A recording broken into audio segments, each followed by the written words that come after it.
కొన్ని దశాబ్దాల పాటు పశ్చిమ బెంగాల్లో చక్రం తిప్పిన తృణమూల్ కాంగ్రెస్ పార్టీ పరిస్థితి ప్రస్తుతం అగమ్యగోచరంగా మారింది. మమతా బెనర్జీ నాయకత్వంపై మెజార్టీ టీఎంసీ శాసనసభ్యులు ఇప్పటికే తిరుగుబాటు చేశారు. కాగా పార్లమెంట్లో కూడా టీఎంసీ నెట్ట నిలువునా చీలిపోతుందా అనే అనుమానాలు వ్యక్తమవుతున్నాయి. ఈ నేపథ్యంలో టీఎంసీకి మరమ్మతులు చేయాలని మమతా బెనర్జీ సంకల్పించారు. ఇందులో భాగంగా వివాదాలకు కేంద్ర బిందువుగా మారిన మేనల్లుడు అభిషేక్ బెనర్జీ అధికారాలకు కత్తెర వేశారు. అంతేకాదు పార్టీలో అనేక మార్పులకు మమతా బెనర్జీ శ్రీకారం చుట్టారు.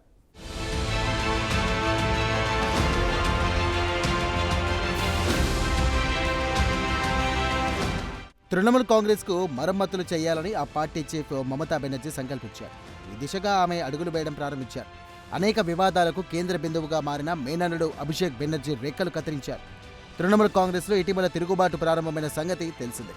ఈ నేపథ్యంలో తృణమూల్ కాంగ్రెస్ను గాడిన పెట్టాలని ఆమె నిర్ణయించుకున్నారు. ఇందులో భాగంగా పార్టీ సంస్థాగత పునర్వ్యవస్థీకరణ చేపట్టారు.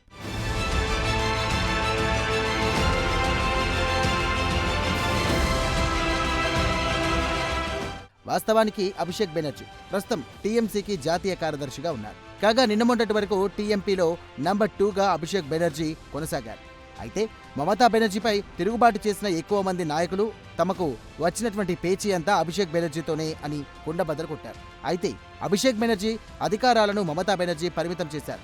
కాగా ఎంపీలు డెరెక్ ఒబ్రియాన్, డోలాసెన్ ఇద్దరిని కూడా జాతీయ ప్రధాన కార్యదర్శులుగా నియమించారు. దీంతో పార్టీ వ్యవహారాల్లో అభిషేక్ బెనర్జీదే తుది నిర్ణయం కాదన్న సంకేతాలు ఇచ్చారు మమతా బెనర్జీ. మొత్తంగా టీఎంసీలో అభిషేక్ బెనర్జీ పెత్తనాన్ని తగ్గించడమే పనిగా పెట్టుకున్నారు మమతా బెనర్జీ.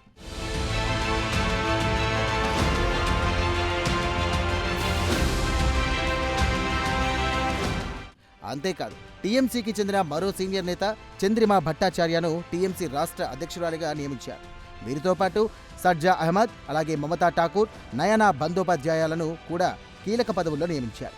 మొత్తం మీద మొదటి నుండి టీఎంసీలో కొనసాగుతున్న వారికి, అలాగే తనకు అత్యంత నమ్మకస్తులనుకున్న వారికి కీలక పదవులు అప్పగించారు.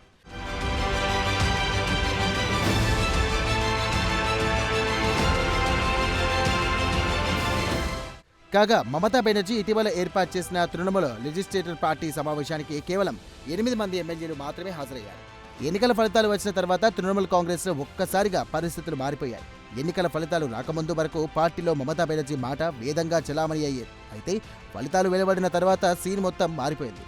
మమతా బెనర్జీ మాటను పట్టించుకునేవారే కరువయ్యారు. ఈ నేపథ్యంలోనే ఏకంగా ఆమె ఆదేశాల మేరకు లెజిస్లేచర్ పార్టీ సమావేశం ఏర్పాటు చేసినప్పటికీ అరకొర మంది ఎమ్మెల్యేలు మాత్రమే హాజరయ్యారు.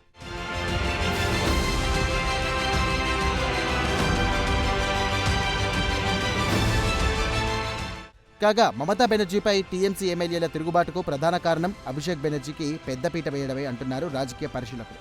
మమతా బెనర్జీ ఇచ్చిన అవకాశాన్ని అభిషేక్ బెనర్జీ దుర్వినియోగపరిచారన్నది టీఎంసీలోని మెజార్టీ ఎమ్మెల్యేలు చెబుతున్న మాట. అంతేకాదు పార్టీని కార్పొరేట్ పద్ధతిలో నడపాలన్నది అభిషేక్ బెనర్జీ ఆలోచన అంటున్నారు టీఎంసీ ఎమ్మెల్యేలు. అభిషేక్ బెనర్జీ వైఖరి నచ్చకని తాము అంతిమంగా మమతా బెనర్జీపై తిరుగుబాటు వేయాల్సి వచ్చిందన్నారు. అయితే ఎక్కువ మంది ఎమ్మెల్యేలు ఇప్పటికీ మమతా బెనర్జీ నాయకత్వాన్ని కోరుకుంటున్నారని వెల్లడించారు. అయితే కేవలం అభిషేక్ బెనర్జీ వైఖరి వల్లనే పార్టీలో ఇబ్బందులు తలెత్తుతున్నాయన్నారు.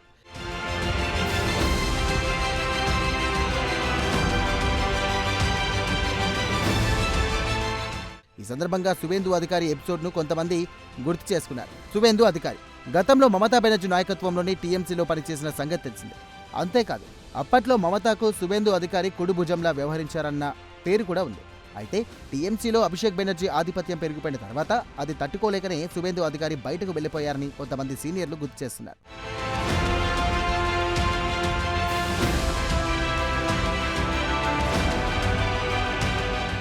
వర్తమాన భారత రాజకీయాల్లో మమతా బెనర్జీకి ఒక ప్రత్యేకత ఉంది. మమతా బెనర్జీ రాజకీయ జీవితం 1970 దశకంలో ప్రారంభమైంది. యువజన కాంగ్రెస్తో ఆమె రాజకీయ జర్నీ ప్రారంభమైంది. 1984 నాటికి ఇక పశ్చిమ బెంగాల్లో వామపక్ష కూటమి మహాయోధులు ప్రముఖులుగా ఉన్న కాలం ఇక మమతా బెనర్జీ ఒక విద్యార్థి నాయకురాలుగా ఉన్నారు. కాంగ్రెస్ నాయకుడు సుబ్రాతో ముఖర్జీ నాయకత్వంలో విద్యార్థి నాయకురాలుగా మమతా బెనర్జీ ఎదిగారు. ఇక 1984 లోక్సభ ఎన్నికల్లో జాదవ్పూర్ నియోజకవర్గం నుండి సిపిఎం అగ్రనేత సోమనాథ్ చటర్జీని మమతా బెనర్జీ ఓడించారు. ఇక ఈ నేపథ్యంలో మమతా బెనర్జీని పేరు దేశమంతా మారుమోగిపోయింది. ఆ తర్వాత బెంగాల్ కాంగ్రెస్ పార్టీలో కీలక నేతగా ఎదిగారు.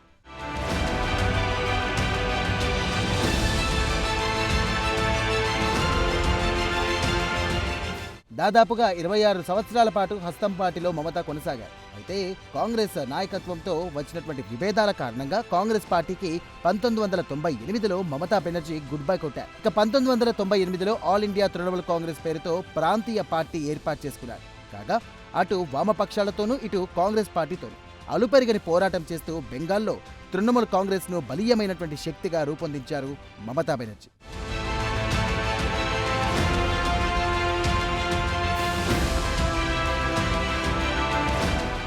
ఏది ఏమైనా టీఎంసీని ఐక్యంగా ఉంచడానికి మమతా బెనర్జీ చేస్తున్న ప్రయత్నాలు ఏ మేరకు ఫలిస్తాయన్నది వేచి చూడాల్సిందే.